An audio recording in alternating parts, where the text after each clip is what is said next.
안녕하세요. 신용 좋은 사람들의 신용상담사입니다.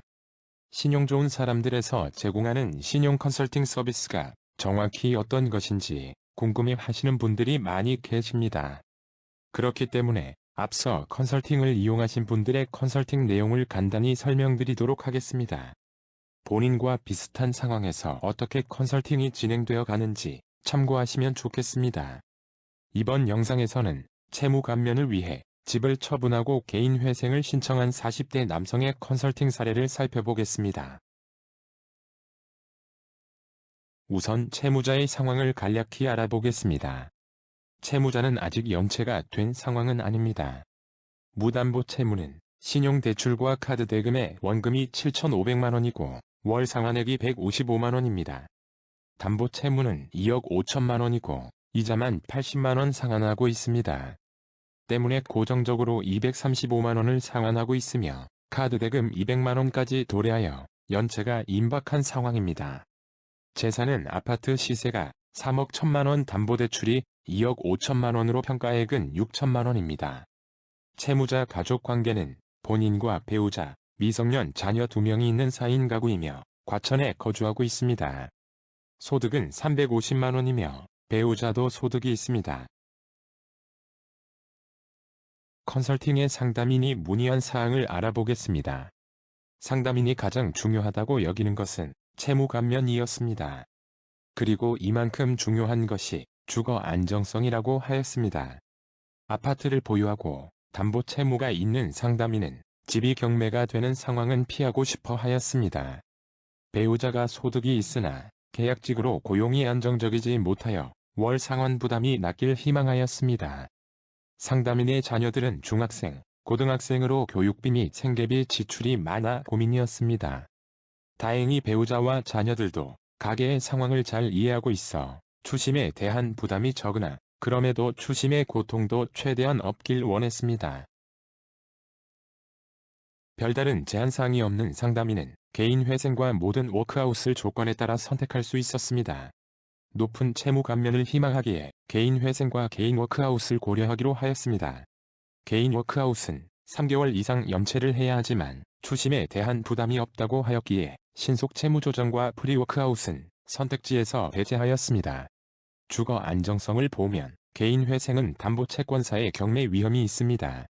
다만 상담인의 담보채권사와 미리 협의하여 담보채무 정상 변제 가능함을 확인받았기에 경매 위험 없이 개인회생을 선택할 수 있었습니다. 반면 개인 워크아웃은 협약상 담보채권사의 경매 위험이 거의 없습니다. 월 변제액 부담은 부양가족 산정 방식과 추가 생계비 여부로 일반적으로 워크아웃이 개인회생보다 적습니다. 따라서 상담인은 채무 감면과 신청 조건을 확인하여 유리한 제도를 선택하기로 하였습니다. 개인 워크아웃을 신청할 수 있는지 신청 조건을 확인하였습니다. 워크아웃에는 최근 6개월 내 대출한 채무 원금이 총 채무 원금의 30% 이내여야 신청이 가능하다는 신청 조건이 있습니다. 신청 당시 남은 원금 기준으로 계산을 합니다. 상담인은 모든 채무가 1년 이전 받은 대출로 워크아웃 신청이 가능합니다. 재산 조건도 살펴보겠습니다. 워크아웃은 신청인의 재산 평가액이 무담보 채무액보다 적어야 신청하실 수 있습니다. 재산 평가액은 신청인의 재산액에서 공제재산가액을 차감한 금액입니다.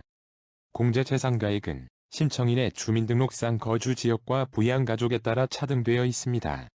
화면의 표를 확인하시면 됩니다. 상담인의 재산액은 아파트 시세 3억 1천만 원에서 담보액 2억 5천만 원을 차감한 순재산액 6천만 원으로 평가됩니다. 상담인의 부양가족은 3인 가구입니다. 워크아웃에서는 소득이 있는 배우자를 제외하고 미성년 자녀 2명의 피부양만 인정되기 때문입니다. 공제재산가액은 과천 3인 가구여서 1억 4,500만 원입니다. 즉, 재산평가액은 오히려 마이너스이기에 0원입니다. 따라서 워크아웃 신청이 가능합니다. 개인회생은 청산가치만 계산해보면 신청 가능성을 확인할 수 있습니다. 청산가치가 무담보 채무액보다 적다면 신청이 가능합니다. 또한 재산의 청산가치보다 개인회생의 총변제액이 많아야 합니다. 즉, 청산가치가 낮을수록 채무 감면이 많이 될 수 있습니다. 그리고 일반적으로 청산가치는 순재산액과 동일하지만 임차 보증금에 대해서는 면제재산을 산정하여 이를 공제할 수 있습니다. 이러한 점 때문에 보유한 아파트를 매각한 후 남은 대금으로 임대차 계약을 한다면 청산가치를 낮출 수 있습니다. 상담인은 아직 연체가 된 상황도 아니며 채무 감면이 많이 되길 희망하였기에 이러한 방안을 고려해 볼 수 있었습니다. 아파트를 보유한 경우 청산가치는 6천만 원이며 임대차 계약을 한 경우 청산가치는 1,200만 원으로 계산되었습니다. 두 경우 모두 무담보 채무액 7,700만 원보다 청산가치가 적기에 개인회생 신청이 가능하기에 두 가지 방안을 모두 고려해 보기로 하였습니다. 우선 상담인에게 개인 워크아웃 예상 진단을 보여드렸습니다. 변제 기간은 최장 8년까지 연장될 수 있습니다. 이자 감면의 경우 이자 및 연체이자 모두 전액 감면이 됩니다. 원금 감면을 보면 미상각 채무는 0에서 30%까지 감면이 가능하고 상각 채무에 대해서는 20에서 70%까지 감면이 가능합니다. 채무 상각을 간략히 설명드리면 채권사가 부실 채권을 회계적으로 손실로 처리하는 것을 의미합니다. 일반적으로 연체가 매우 오래되었거나 채무가 다른 채권사로 매각된 후 일정 기간이 지나면 상각 채무로 간주합니다. 상담인은 3개월 연체 조건만 딱 만족한 상태로 신청할 것이기에 모든 채무를 미상각 채권으로 간주하여 예상을 해보았습니다. 앞에서 보았듯 3인 부양가족으로 인정받아 3인 생계비 283만 원을 생계비로 인정받을 수 있습니다. 이렇게 계산한 월 변제액은 67만 원이 되나 이 변제액으로는 채무 상환이 안 됩니다. 미상각 채권이어서 원금 감면이 안 되었기 때문입니다. 따라서 총 채무액을 개인 워크아웃 최대 변제 기간인 96개월로 나눈 금액이 월 변제액이 되며 약 78만 원입니다. 월 약 78만 원을 96개월 동안 이자만 감면받고 원금은 전액 변제하게 됩니다. 채무 감면이 우선인 상담인에게 개인 워크아웃은 선택할 이유가 없어 보입니다. 다음으로 아파트를 보유한 상태의 개인회생 예상입니다. 개인회생의 채무조정 내용을 살펴보면 변제 기간은 기본적으로 36개월입니다. 단, 채무자의 재산과 채무 원인에 따라 최대 60개월까지 연장될 수 있습니다. 채무 감면은 신청 당시에 채무자의 원리금 총액에서 개인회생 총변제액을 차감하고 남은 채무 잔액을 탕감을 해줍니다. 개인회생 총변제액은 채무자의 소득에서 부양가족에 따른 생계비를 차감한 월 변제액을 산정된 변제기간 동안 변제한 금액을 말합니다. 개인회생은 재산의 청산가치보다 많이 변제해야 개인회생을 진행하실 수 있습니다. 앞에서 살펴보았듯 아파트 보유한 경우의 청산가치는 6천만 원입니다. 개인 워크아웃과 다르게 개인회생은 2인 부양가구로 인정되었습니다. 이유는 개인회생은 부부가 동등하게 소득이 있는 경우 미성년 자녀들을 공동 부양한다고 판단하기 때문입니다. 따라서 미성년 자녀 1명만 피부양이 인정되어 부양가족 2인으로 책정되었으며 월 변제액은 소득 350만 원에서 부양가족 2인 생계비 약 221만 원을 차감한 약 129만 원으로 결정됩니다. 월 변제금 129만 원을 36개월 변제 시 총변제액의 현재 가치는 약 4,362만 원입니다.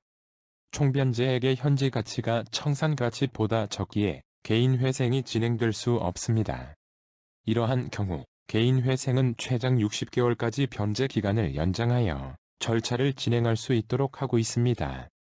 계산 결과 52개월 변제 시 총변제액의 현재 가치는 약 6,091만 원이 되며 청산가치보다 많게 되어 개인회생을 진행할 수 있었습니다.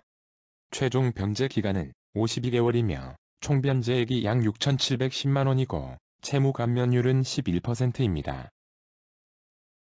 예상했듯 아파트 보유한 경우 감면율이 낮게 나왔습니다. 이에 아파트를 매각하고 임대차 계약을 한 경우의 개인회생도 예상해 보았습니다. 앞에서 살펴보았듯 아파트를 매각하고 임대차 계약을 한 경우의 청산가치는 1,200만 원입니다. 청산가치가 낮아졌기에 36개월만 변제하여도 총변제액의 현재 가치가 청산가치보다 많게 되어 개인회생을 진행할 수 있었습니다. 최종 변제 기간은 36개월이며 총변제액이 약 4,645만 원이고 채무 감면율은 38%입니다. 아파트를 보유한 경우보다 약 2천만 원가량 더 감면받을 수 있었습니다. 따라서 상담인은 이 방법을 선택하였습니다. 그 외 컨설팅으로 주의사항을 안내해드렸습니다. 아파트를 매각한 후 개인 회생을 신청할 때 법원에서 매각 타당성에 대해 진술을 요구할 수 있습니다.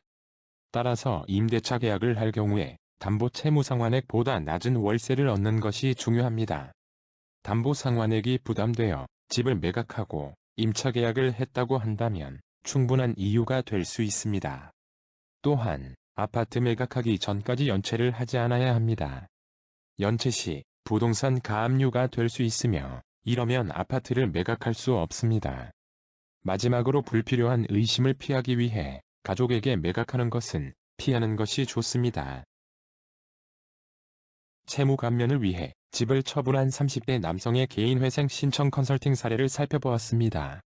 집을 보유한 상태로는 개인회생이 개인 워크아웃보다 채무 감면에서 이점이 있다고 볼 수 없었습니다.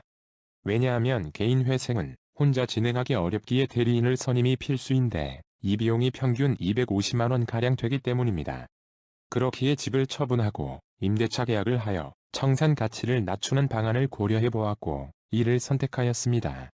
다만 집을 매각하는 것은 쉽지 않고 매수인을 빠르게 구하는 것도 어렵기에 많은 것을 고려하셔야 하겠습니다. 컨설팅이 필요하신 분들은 신청해 주시면 최대한 도움을 드리도록 하겠습니다. 무료 채무조정 진단은 신용 좋은 사람들 홈페이지에서 회원가입 없이 무료로 이용하실 수 있으니 많은 이용 바랍니다. 홈페이지는 영상 및 정보란에서 확인하실 수 있습니다. 감사합니다.